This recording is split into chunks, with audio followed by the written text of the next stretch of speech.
Halo guys, kabar kalian gimana hari ini? Semoga dalam kondisi baik-baik saja ya. Kali ini admin akan melanjutkan alur cerita Donghua Over the Divine Realm. Jika kalian lupa dengan episode sebelumnya, bisa cek di kolom playlist. Atau silahkan klik aja link alternatifnya yang telah admin sediakan di bagian atas kanan layar ya. Baiklah, tanpa berlama-lama lagi di opening, inilah alur cerita kelanjutannya. Setelah kemarin Xiang-Er baku hantam melawan siluman rubah di tengah kota, Changju dan Xiaoling pun nonton pertarungan mereka berdua, selayaknya kembang api kata mereka. Di sana Xiaoling bertanya nih, apakah kisah pemuda alam dewa yang diceritakan Changju sebelumnya, apakah betul itu adalah dirinya? Tentu saja Changju pun menjawab kalau memang itu kisahnya sebelum yang sekarang. 我在观中见过哥，真漂亮。你被你师父杀的故事吧？上次你和 Changju yang satu itu bertanya kenapa kepribadian Xiaoling sekarang bisa berubah banget dari ingatan Changju sebelumnya. Setelah itu Xiaoling pun menjelaskan semuanya nih guys. Kalau saat gurunya tewas sebelumnya tuh, roh suci bawaan Xiaoling balik-balik udah dikendalikan oleh siluman rubah itu. Makanya lewat roh suci bawaannya Xiaoling, rubah itu pun berusaha merebut kesadaran Xiaoling secara sepenuhnya. 到了皇宫，如果之前我没有拦着你， 师兄觉得呢？就是从我的脑子可不听我使。 Xiaoling yang saat itu benar-benar takut banget kalau siluman rubah itu tak bisa dikalahkan Xiang-Er. Tentu aja kemungkinan besar tuh Changju dan Xiaoling akan dihabisi oleh siluman rubah itu jika siluman rubah itu nantinya bangkit sepenuhnya. Kata Changju, Xiaoling tak perlu khawatir lagi karena sekarang Changju akan berusaha untuk melindungi Xiaoling apapun yang terjadi sebagai bentuk penghormatan kepada Changju alam bawah yang tubuhnya dia pakai. 来得及，师兄，妖狐在骗你。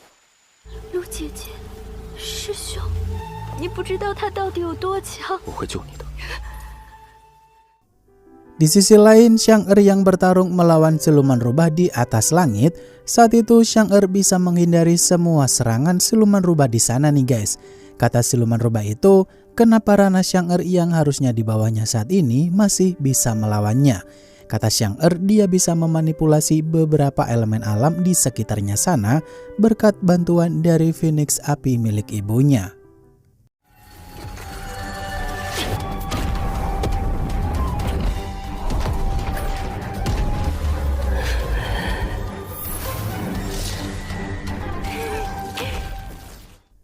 Xiang-Er yang saat itu dipermainkan oleh siluman rubah itu karena dengan kemampuannya sekarang tuh dia nggak akan bisa mengalahkan siluman rubah tersebut. Kemudian siluman rubah itu pun menangkap Xiang-Er dengan rantai jiwa supaya Xiang-Er nggak bisa kabur lagi. Kata Xiang-Er, selama siluman rubah itu belum kalah, maka Xiang-Er tak akan menyerah sedikit pun meski nyawa taruhannya. 绝无剑，这。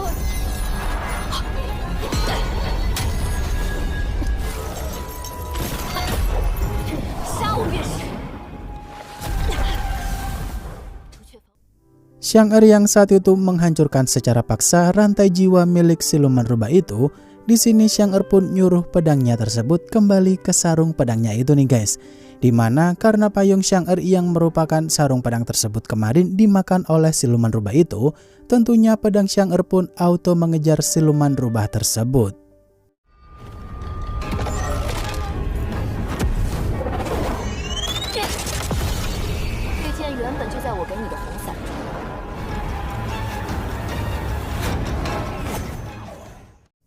Di sisi lain, Ketua Lu yang melihat petir mulai berkumpul di tempat pertarungannya Xiang-Er. Di sini tuh Ketua Lu awalnya mau balik ke sekte pedang aja. Namun karena Xiang-Er udah baik kepadanya, maka dari itu Ketua Lu pun pergi nolongin Xiang-Er. Sedangkan di sisi lain, siluman rubah yang udah muak dengan Xiang-Er, dia pun mengumpulkan petir dalam jumlah yang besar untuk mengakhiri pertarungan tersebut. 如此强大的妖狐，是。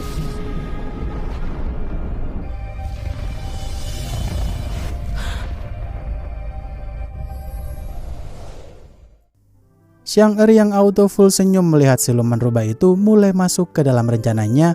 Di sana tuh Xiang Er pergi ke area dekat istana kekaisaran nih guys. Dan ketika siluman rubah itu mengira kalau Xiang Er mau berlindung di formasi negara Zhao, ternyata Xiang Er malah membiarkan serangan itu kena istana kekaisaran. Dengan begitu, siluman rubah itu pun kena serangan balik karena gulungan kuno Tuan Penyihir punya kontrak darah dengan istana kekaisaran yang ternyata udah dia makan sebelumnya.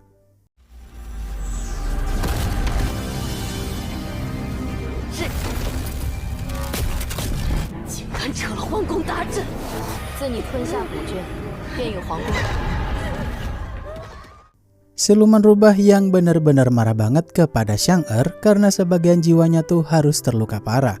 Kata Xiang Er sih ini masih belum seberapa, karena sekarang Xiang Er akan mengerahkan semua kekuatan spiritualnya itu ke dalam pedangnya tersebut. Di momen ini Xiang Er pun berhasil mengalahkan sebagian jiwa siluman rubah itu sampai tertancap di tanah sana.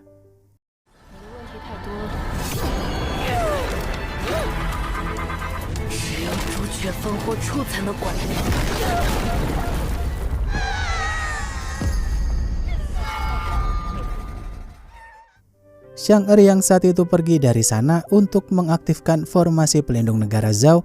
Rencananya sih jika siluman rubah itu berada dalam formasi negara, maka jiwanya akan musnah pula. Di waktu bersamaan, Ketua Lu yang datang ke tempat itu pun membantu supaya jiwa siluman rubah itu nggak kabur dari sana. Karena kalau sampai kabur, maka usaha Xiang Er akan jadi sia-sia.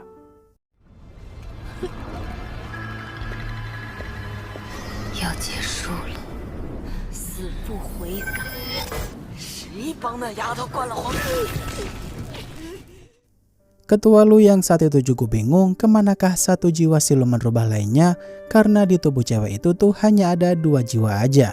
Ternyata 1 jiwa sisanya tuh pergi ke tempat tubuh utama siluman rubah. Rencananya sih siluman rubah itu mau pakai sisa jiwanya yang udah bebas itu untuk menghabisi Xiang Er secara diam-diam. Mumpung Xiang Er saat ini sedang lengah karena dia mengira udah mengalahkannya.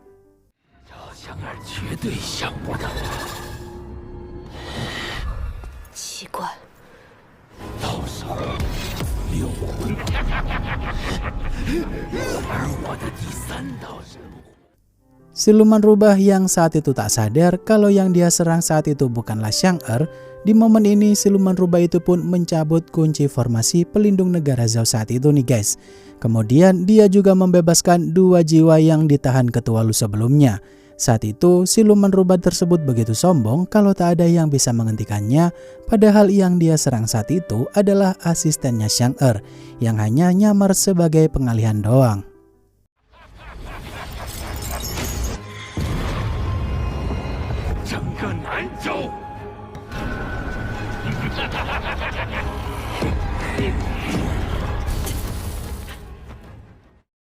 Siluman rubah yang saat itu baru sadar kalau yang dia cengkram kala itu bukanlah Xiang Er. Ternyata Xiang Er sendiri sih udah berada di tempat tubuh utama siluman rubah itu berada. Tentu aja momen ini udah Xiang Er tunggu-tunggu banget. Karena 4 jiwa siluman rubah yang terlepas ada di permukaan, sedangkan 2 sisa jiwanya masih di bawah permukaan. Tentu aja ini adalah momen terlemah bagi tubuh utama siluman rubah itu.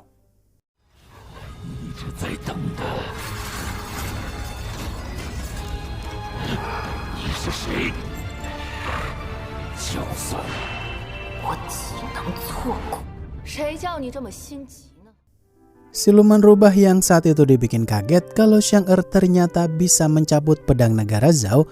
Kata Xiang Er tuh dia kebetulan banget bisa menarik pedang negara itu setelah memohon kepada leluhur negara Zhao supaya bisa melindungi negara tersebut. Di sini Xiang Er yang udah tak gentar sedikit pun karena dia punya pedang negara, Xiang Er pun memutus lengan siluman rubah itu dengan sekali tebas.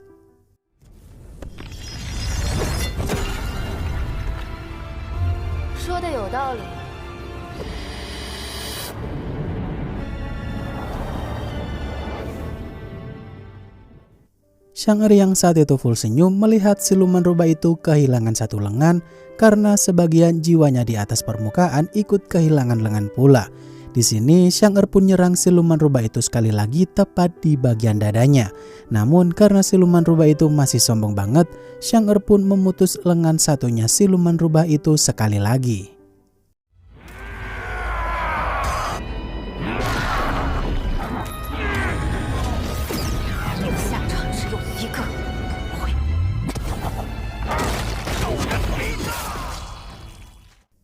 Xiang-Er yang nyerang siluman rubah itu terus-menerus tanpa memberinya perlawanan sedikit pun. Tentu aja sisa jiwa siluman rubah itu yang ada di bagian atas tuh terkena imbasnya pula. Yang mana karena sisa jiwa di atas itu tidak akan sempat balik ke tubuh utama, siluman rubah itu pun hanya bisa pasrah doang. Karena Xiang-Er mau melancarkan serangan terkuatnya kala itu.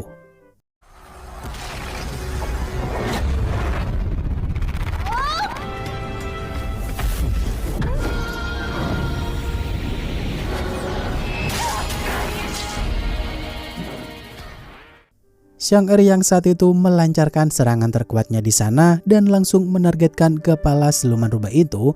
Di sini siluman rubah itu pun tak bisa berbuat apa-apa karena kedua lengannya udah dibikin buntung sama Xiang-Er. Setelah siluman rubah itu hancur dan langit pun kembali cerah, Xiang-Er pun berkata kalau akhirnya semuanya udah berakhir. Yang mungkin aja emang beneran udah berakhir ya guys.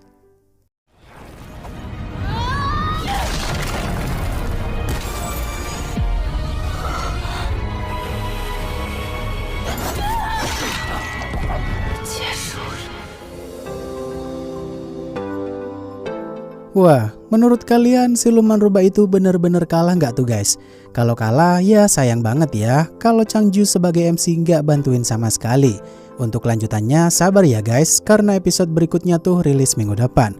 Baiklah, akhir kata terima kasih untuk kalian yang udah nonton sampai akhir. Dan sampai jumpa di video selanjutnya ya, bye-bye.